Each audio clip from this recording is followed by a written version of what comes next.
ایک زمانہ تھا جب انسان بھوک کی وجہ سے مر جاتا تھا، اسے کھانے کو کچھ نہیں ہوتا تھا، ٹھیک ہے. آپ سب نے اس زمانے کے بارے میں سنا ہوگا، ٹھیک ہے. کل ہماری ایک بڑی اچھی ڈسکشن رہی جس میں یہ پتہ چلا کہ اب جو ریسنٹ اسٹڈیز آ رہی ہیں اس میں یہ پتہ چل رہا ہے کہ اب جو اموات ہو رہی ہیں وہ انسان کے کھانے کی وجہ سے ہو رہی ہیں، ٹھیک ہے.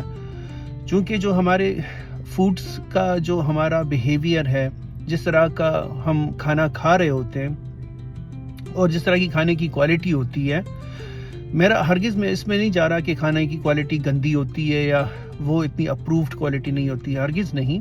لیکن چونکہ آج کل جو پروسیسڈ فوڈ آ رہا ہے وہ ہائی کیلورک، اس میں انرجی بہت زیادہ ہوتی ہے، ہماری ریکوائرمنٹ سے کہیں زیادہ، ٹھیک ہے. نمبر 1. سیکنڈ ریزن یہ ہے کہ کافی اس میں رول جینیٹکس کا بھی ہوتا ہے کہ آپ کی اگر فیملی میں کولیسٹرول یا ہائی کولیسٹرول شوگر کی بیماری کی ہسٹری ہے، ہائی بلڈ پریشر کی ہے، تو وہ بھی ہمارے لیے ڈینجرس ہو سکتا ہے.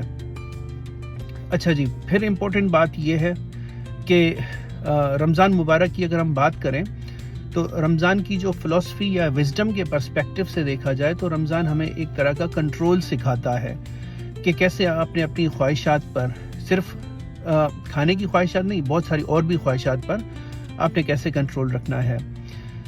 اگر ہم اب بڑھتے ہیں پھر کھانے کی طرف اگر ہم آتے ہیں تو انفارچونیٹلی اسی مہینے میں ہم اوور ایٹ بھی زیادہ کر جاتے ہیں، ٹھیک ہے. بجائے اس کے کہ اس میں جتنی اوبیسٹی، موٹاپا آیا ہوا ہے اسے کم کیا جائے، اسے ریڈیوس کیا جائے، اور پھر باقی مہینے آپ اپنے آپ میں کم کھانے کی عادت ڈالیں. لیکن انفارچونیٹلی اس کو بڑا کلچر میں بھی اپریشیٹ کیا جاتا ہے، ٹی وی چینلز اس کا بڑا فائدہ لیتے ہیں کہ کھانے کی ایڈورٹائزمنٹ چل رہی ہوتی ہے، پروسیسڈ فوڈ کی ایڈورٹائزمنٹ چل رہی ہوتی ہے، گھر میں جو ہے وہ یہاں پر میں دیکھ رہا ہوتا ہوں کہ کافی کیا کہتے ہیں اسے، پمفلٹس وہ پروسیسڈ فوڈ کے یا برگرز کے، پیزا کے ڈالے جاتے ہیں کہ اس پر اتنا فری ہے. ایون کافیوں پر حلال لکھا ہوتا ہے کہ جو ہے یہ ان کو آئیڈیا ہوتا ہے کہ شاید اس گھر میں مسلم فیملی رہ رہی ہے تو وہ اس فوڈ کو آرڈر کریں گے، ٹھیک ہے. تو کہنے کا مقصد یہ ہے کہ یہ چند چیزیں ہیں، اگر اس پر ہم ذرا غور و فکر کریں یا جس پر فوکس کریں، فائدہ کس کا ہے؟ فائدہ آپ کا ہی ہونا ہے، کسی اور کا نہیں ہونا. چلیں، اس کے ساتھ ہی اپنا بہت سارا خیال رکھیے گا.